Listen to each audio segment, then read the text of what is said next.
So this is where it all begins, the castor plant. Some grow pretty tall, but some stay pretty short. Now this is the castor bean. This is what it looks like when it's green, before it is ready for picking.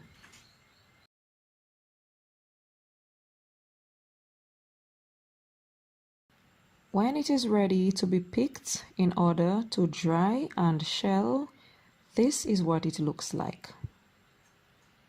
So you want to pick it so you can put it to dry.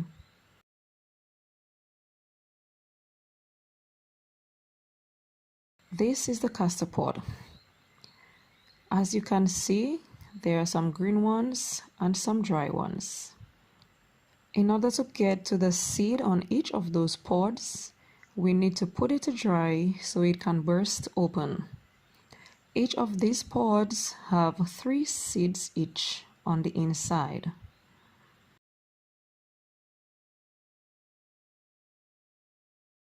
Now I am going to try and open up one of those pods so you can have an idea how the seeds look directly from the pod.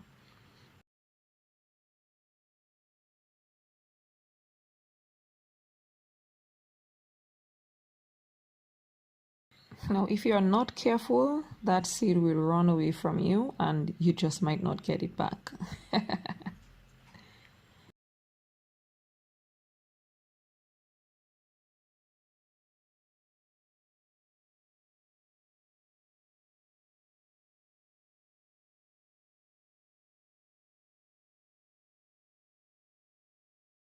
And this is what one of the seeds look like when it is removed from the pod. So this one and a whole lot of others is what we use to make the castor oil. Now once you have gathered a lot of those pods, you put them out to dry in the sun. Now like I have said before guys, when you're drying the pods, you do not dry them in an open space, because once they burst open, the seeds are going to go flying all over. So you want to put it either in a bag that it can burst open, or you put it laid out on a sheet and you put another sheet over to cover it so that it gets enough heat that it can burst without having the seeds fly away and you don't find them. Now once the seeds are done drying, we are now ready to move to the shelling process. This might be one of the parts of making the castor oil that takes the longest time to accomplish. If you all remember, during my Vlogmas videos 2018, I shared a video with you all just an afternoon that I took shelling some of the seeds. But once the seeds are shelled, you just go ahead and then we begin the roasting process.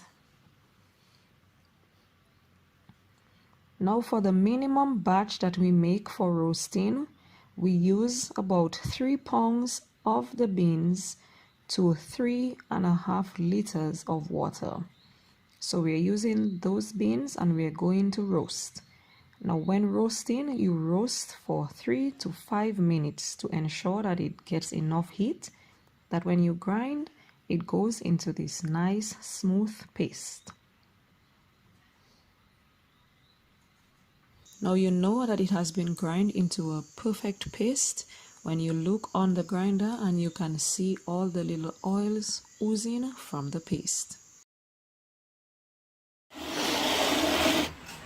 Now guys, if you all remember from the very original video that we did making the castor oil, we used the old-time method in order to do that. So we used the mortar and pestle and the actual pounding of the castor seeds in order to get it to a fine paste enough that we can boil in order to get to the castor oil. But we have upgraded, and as you can see, we are now using this mill for grinding of the seeds. And once you're done grinding the seeds, you put it into the water that has already been boiling. And then we usually use a piece of the branch from the castor plant that we can mix it while it is boiling. Now you want to ensure that while it is boiling, you stir constantly so that it prevents from sticking at the bottom of the pot and it prevents from the paste sticking on itself. Now when you see it get to the point where it is this dry and you start seeing the oil settling, that's when you know it is ready to start scooping. So we're gonna go in with the first scoop. Now when it gets to about this point, guys, you can see all the oil is settling right here. So we leave it here to rest. This is one of the things we have learned. You don't scoop anymore while it's on the fire because it tends to fly a bit. So we leave it for 2 minutes to rest and then we scoop it out.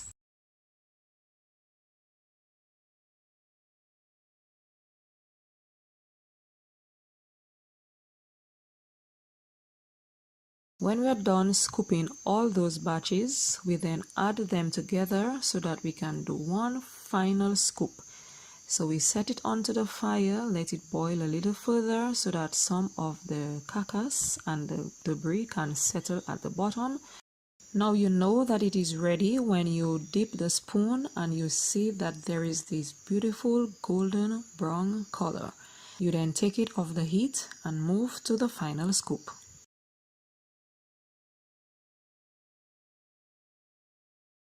And once we do that final scoop, we just leave it in the pot, let it rest and sit to cool for at least 24 hours before moving to bottling.